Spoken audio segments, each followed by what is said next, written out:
Final resolution के बारे में अगर थोड़ा सा हमारी ऑडियंस को बताइए, किस तरह की फिल्म होने वाली है, क्या कुछ देखने मिलेगा इस फिल्म के अंदर? जी, तो फिल्म का टाइटल है India Pakistan the final resolution. और ये बहुत ज़रूरी फिल्म है बिकॉज़ प्रेजेंट सिनारियो में जो माहौल है वो एक हम वॉर के काफ़ी करीब है।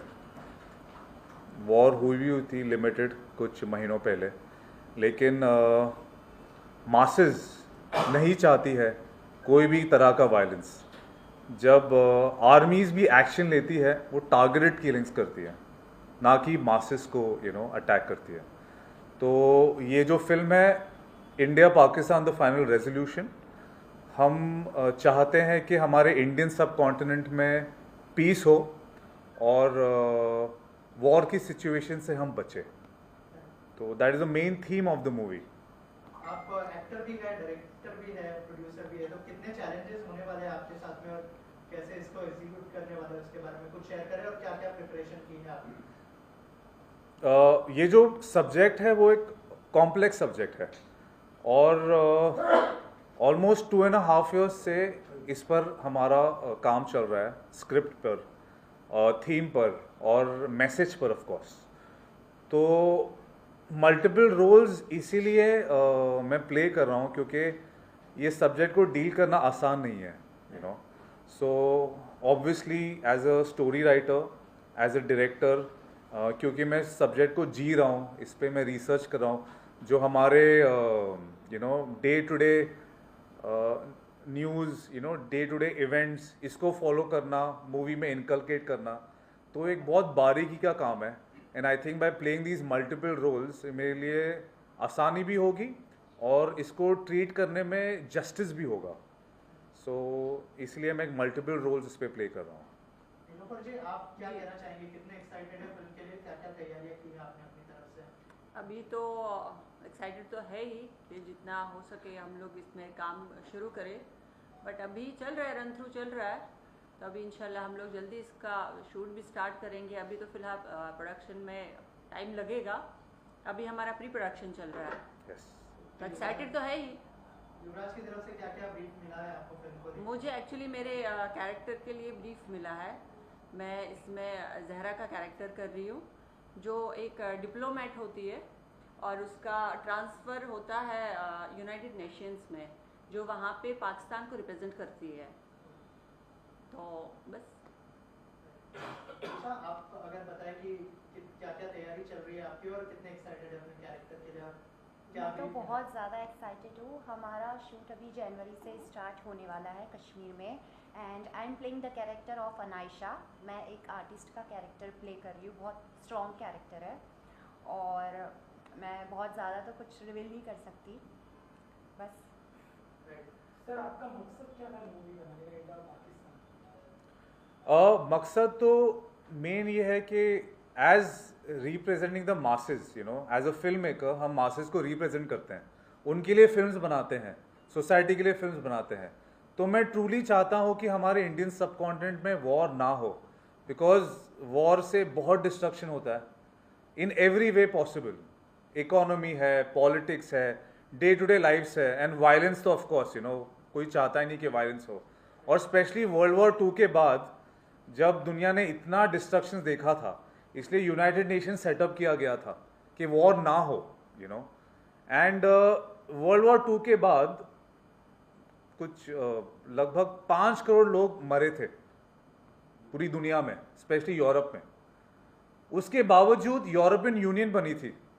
ये जो कंट्रीज आपस में जो लड़ाइयाँ कर रहे थे, उन्होंने डिसाइड किया कि अब से कोई बाउंड्रीज नहीं होगी, हमारी करेंसी एक होगी, वो है यूरो, और हमारी आर्मी भी एक होगी जो होगी नेटो, जो एक पीस कीपिंग फोर्स होगी।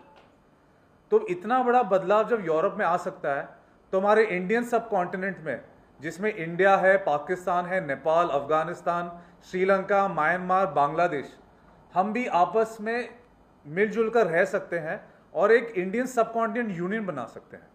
बिकॉज पीसफुल नेबर जब आपका होगा तभी आप तरक्की कर पाओगे, और हमारे इंडियन सब कॉन्टिनेंट में कितना टैलेंट है, तो हमें ये टैलेंट का सही इस्तेमाल करके एक तरक्की की ज़िंदगी जीनी है। और अभी भी कितने लाखों करोड़ों लोग गरीब है, उनको तो बेसिक फैसिलिटीज़ भी नहीं है।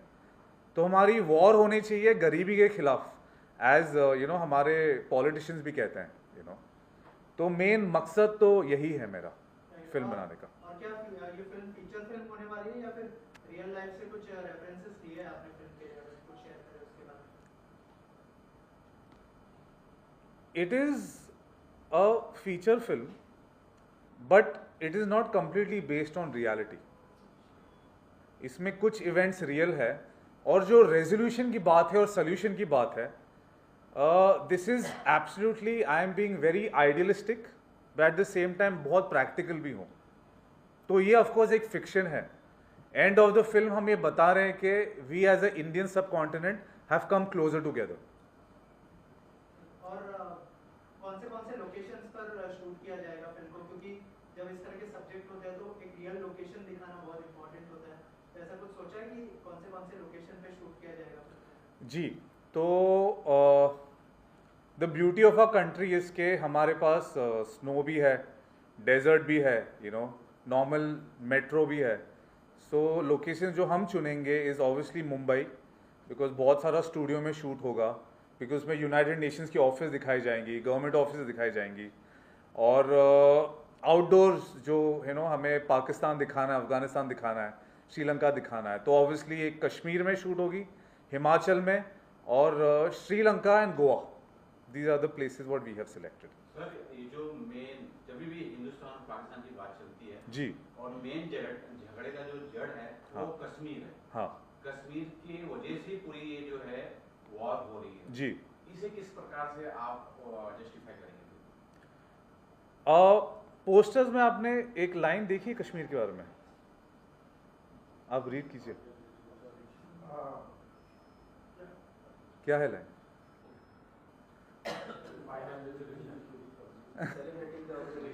नहीं, let Kashmir be the beginning of peace. ये हमने हमारे पोस्टर में रखा है, let Kashmir be the beginning of peace. ये फिल्म में हम दिखाएंगे कि कश्मीर क्या किरदार निभाएगा ये पीस प्रोसेस के लिए। और एक पीसफुल डायलॉग भी है क्या, वो यही डायलॉग है या फिर अगर कुछ शेयर करना चाहे डायलॉग? जी ज़रूर। वर्ल्ड वॉर 2 के पहले चार्ली चैपलिन ने वर्ल्ड पीस के बारे में एक फिल्म बनाई थी। वही डायलॉग है जिसको हमने यही डायलॉग को हमने हिंदुस्तानी में कन्वर्ट किया है, ओके, हिंदी लैंग्वेज में। तो ये थीम है, तो एक आइडिया आ जाएगा, what is the film all about. मैं माजरत से ये कहना चाहता हूं कि मुझे कोई सल्तनत नहीं चाहिए, ये मेरा कोई पेशा नहीं है, ना मैं किसी पे हुकूमत करना चाहता हूं, ना मेरा किसी से कोई मुकाबला है। अगर मौका मिले तो मैं हर एक किसी की मदद करना चाहूँगा, यहूदी, हिंदू, मुसलमान, सिख, ईसाई, हम सब एक दूसरे की मदद करना चाहते हैं। यही तो असल इंसान की फितरत है। हम एक दूसरे को तकलीफ में नहीं बल्कि एक दूसरे को खुशी में देखना चाहते हैं। ये दुनिया इतनी अमीर है कि हर एक की ज़रूरतों को मुकम्मल कर सकती है। जिंदगी का रास्ता आज़ाद और ज़्यादा खूबसूरत हो सकता है, लेकिन अब हम ये रास्ता खो चुके हैं। लालच ने इंसानों की रूह में जहर मिला दिया है, इसी नफरत ने हमें रुकावट में डाल दिया है। ये जो मशीन्स है वो हमें अफराद देती है, फिर भी हमें और ज़्यादा पाने की चाह है।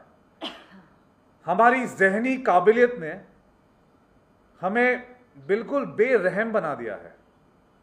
लेकिन मैं बताना चाहता हूं कि हमें मशीन से ज़्यादा इंसानियत की ज़रूरत है। जहनी काबिलियत से ज़्यादा हमें नरमी और अच्छाई की ज़रूरत है। इन खूबियों के बगैर दुनिया तबाह बर्बाद हो जाएगी। ये जो इंटरनेट है, रेडियो है, एयरप्लेन है, ये इजाद इंसानियत को नज़दीक लाने के लिए बने हैं, हमें डिवाइड करने में नहीं। ये इजाद इंसानियत कि तरक्की चाहते हैं, उसका डिस्ट्रक्शन नहीं। लाखों आवाज़ें जो मुझे सुन सकते हैं, मैं कहना चाहता हूं कि मायूस ना हो। इन तानाशाह जिन्होंने हमारी आज़ादी छीनी है, ये तानाशाह नहीं रहेंगे, लेकिन हम आवाम हमेशा रहेंगे। हमें मेहनत करनी चाहिए पीस के लिए। जो भी कुछ चंद लोग इस दुनिया में वॉर चाहते हैं, हमें उन्हें मुकाबला करके हराना है। तो this is one of the dialogues from the movie. Also film peace लाने में कैसे हेल्प करेगा, उस बारे में अगर कुछ शेयर करें।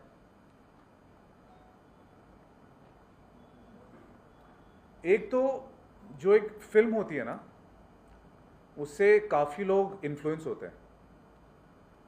हमने ये फिल्म को इस तरह से कंस्ट्रक्ट किया है, पास्ट के सिनारियो को और प्रेजेंट के सिनारियो को हमने सामने रखा है। फिलहाल ये अभी पीक पॉइंट है वॉर पे जाने का। इस पॉइंट से हमने ये फिल्म को ऐसे डिज़ाइन किया कि हमें क्या स्टेप्स लेने चाहिए जिससे एब्सोल्यूट पीस बरकरार रहे। उसमें से आपको मैं कुछ 2 पॉइंट बताऊंगा, और बाकी तो फिल्म में तो सारी चीज़ें 3 घंटे में आपको पता ही चलेगी। एक तो जब यूरोप वॉर लड़ने के बाद यूरोपियन यूनियन बना सकता है, हम भी वॉर लड़ने के बाद इकट्ठा साथ में आ सकते हैं। यूरोपियन यूनियन का ही मॉडल हमें अपनाना है। दूसरी थीम मैं आपको बताऊंगा, दुबई, यूएई। ये बहुत अच्छा किरदार निभा रही है फिलहाल ग्लोबलाइजेशन में। मोर देन 190 कंट्रीज यूएई में रहते हैं, और आप दुबई चले जाएं, यूएई चले जाएं, यहाँ पे एक इंडियन, पाकिस्तानी, अफगानी, श्रीलंकन, नेपाली, म्यांमार के जो सिटीजन के लोग हैं, अफगानी, ये सब इकट्ठा भाई जैसे ही रहते हैं। तो अगर आप यूएई और दुबई जाएंगे ना, हमें ऐसा लगता है कि यार यहाँ पर तो भाईचारा है, लेकिन जब हम इंडिया, पाकिस्तान, अफगानिस्तान यहाँ चले जाते हैं तो यहाँ क्या लफड़ा हो जाता है। तो ये एक गौर करने लायक है कि हम यूएई में जब मिलकर रह सकते हैं सारे सब कॉन्टिनेंट के लोग, तो हम यहाँ क्यों नहीं रह सकते। ये एक मसला हमने इंडिया पाकिस्तान जिसने आपने नाम दिया है, ऐसे तो बहुत से पिक्चर है इंडिया पाकिस्तान में झगड़े लगाने का कार्य जो किए हैं, मतलब कुछ जो हुए हैं देश में उस तरह से दिखाने का कार्य। तो क्या इसमें कुछ एक अद्भुत कला इसमें देखने को मिलेगी पिक्चर?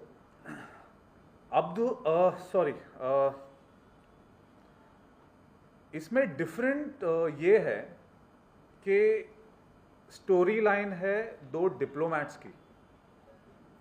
एक इंडियन डिप्लोमैट है जिसका नाम है कबीर, और एक पाकिस्तानी डिप्लोमैट है जिसका नाम है जहरा। ये लोग दोनों यूनाइटेड नेशंस में साथ में काम करते हैं।